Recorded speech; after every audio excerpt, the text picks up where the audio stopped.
Cinquième chakra, le chakra de la gorge. Il est situé au niveau de la gorge, des cordes vocales et des bronches.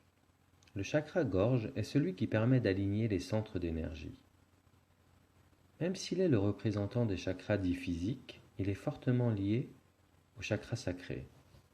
De ce fait, il permet de cerner les ressentis, émotions et créativité dans le but de comprendre sa mission sur Terre et aussi de confronter sa vision à la réalité de la vie et enfin de pouvoir lâcher prise. L'énergie de ce chakra est à son meilleur quand on n'exprime que la vérité.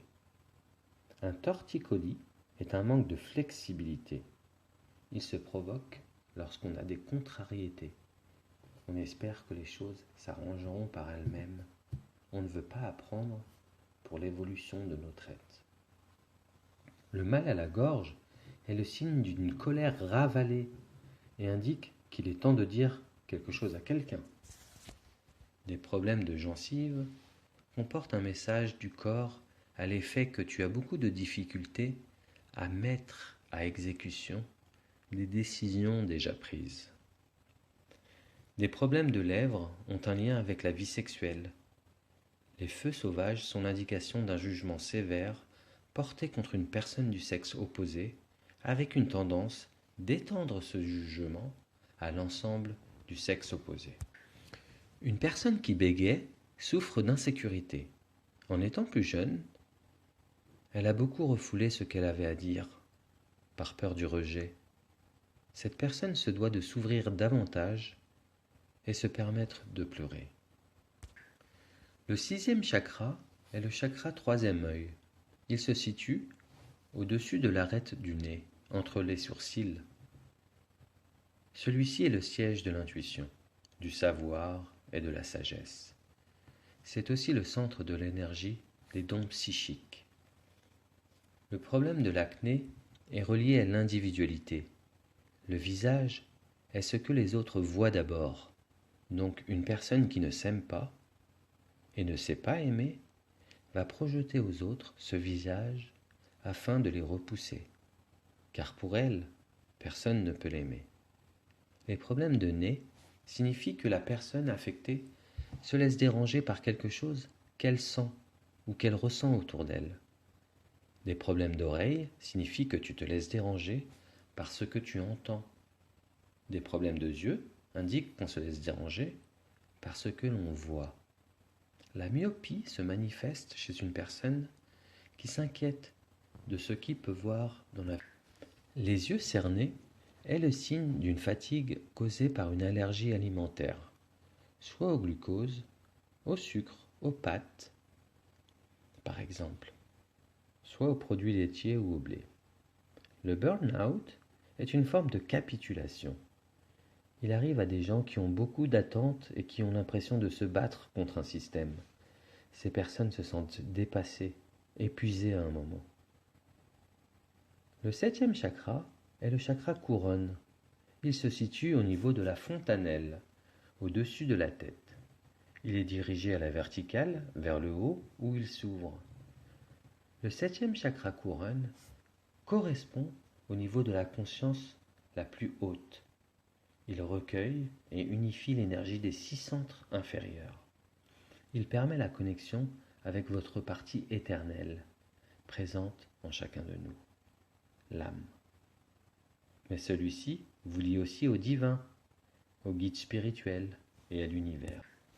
Une tumeur au cerveau indique de l'entêtement et un grand refus de changer ses vieux schémas de pensée. Une personne dans le coma se sauve de quelqu'un ou d'une situation. Son corps lui dit de se sentir aimé et en sécurité. Quand on perd ses cheveux, on perd peu à peu le contact avec le divin. On s'inquiète trop pour l'aspect matériel de la vie. Chapitre 12. Tu es lumière. Chaque être humain est lumière. Le corps de lumière n'est pas visible par tous, mais il est tout à fait réel. Le désir fondamental de tout être est d'atteindre une plus grande perfection, de devenir de plus en plus lumière. Nous sommes en transition pour passer à la 4e dimension, qui est l'ère du Verseau.